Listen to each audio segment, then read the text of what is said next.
Hi, Ralph and Lonnie here for Planetary Calendar. We're going to be looking at the forecast for September 2025.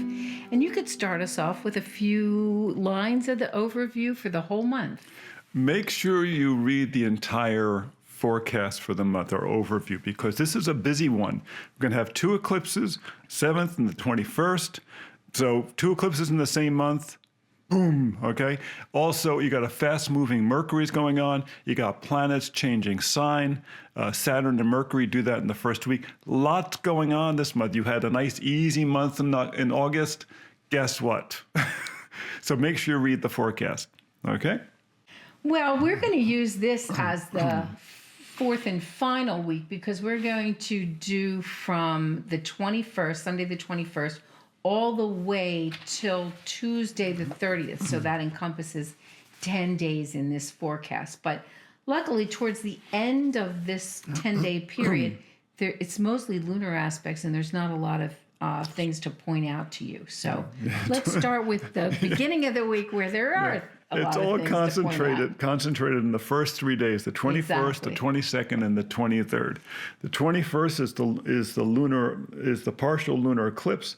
The 22nd is the sun entering Libra, and the 23rd is And don't forget Mars enters Scorpio. oh yeah, on Mars that day enters as Scorpio. well. Yeah, we're not going to gloss over. And then the 23rd is just a little wacky. No, the 23rd is why there's a gray box. Hopefully it's on your version. Yes. Those printers drove us crazy with that. Yes.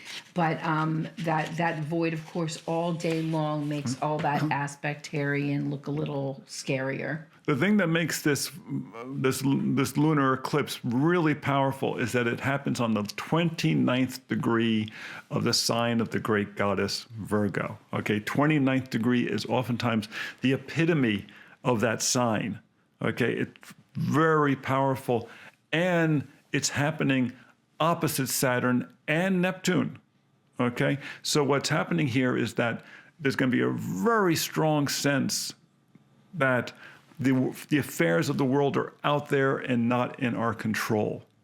Okay, very strong sense of that. Remember, Saturn is ultimately, the walls of our village. It's the long-term structure that we deal with, and so there's a very strong sense of that.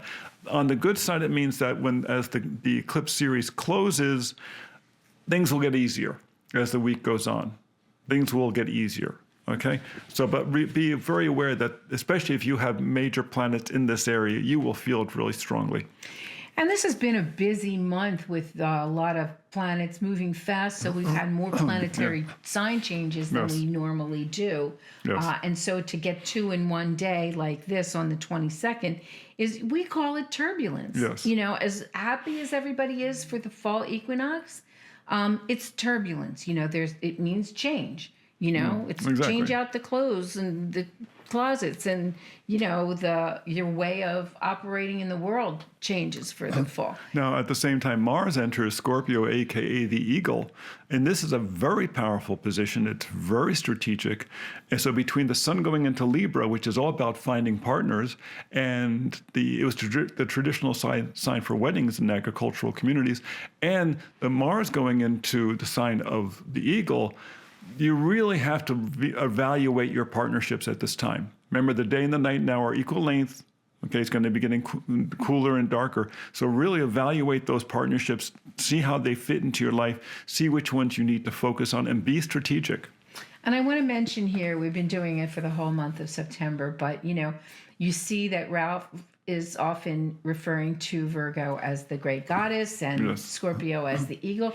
If you want to find out more about that, make sure you check out our book, Reclaiming Astrology from the Patriarchy. Yes. It's finally, after all this long last, it's finally available. And it will change the way you see yourself. It really will. I think it's very empowering. Yes, I think so too. Now, once you get past the 23rd, once again, as we've got to look at those aspects. Long void, of course, there's a lot of aspects. The sun is trine Pluto, trine Uranus. And see, when you say that, yes, we put the good aspects, quote unquote, above the line. But ones. Is the sun trine Pluto actually that supportive? Is the sun trine Uranus actually that supportive, or is it more disruptive than supportive?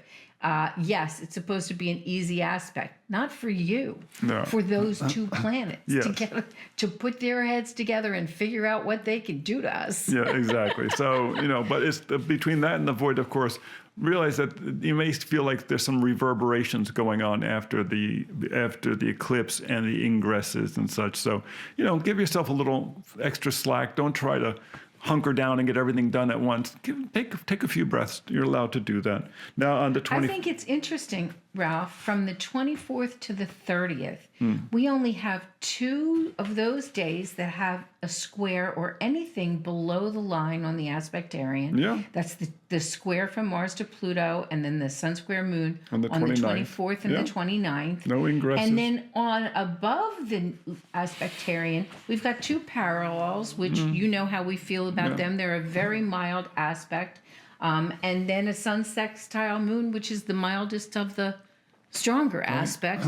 And so it's really, there isn't even a lot of lunar aspects Right. there.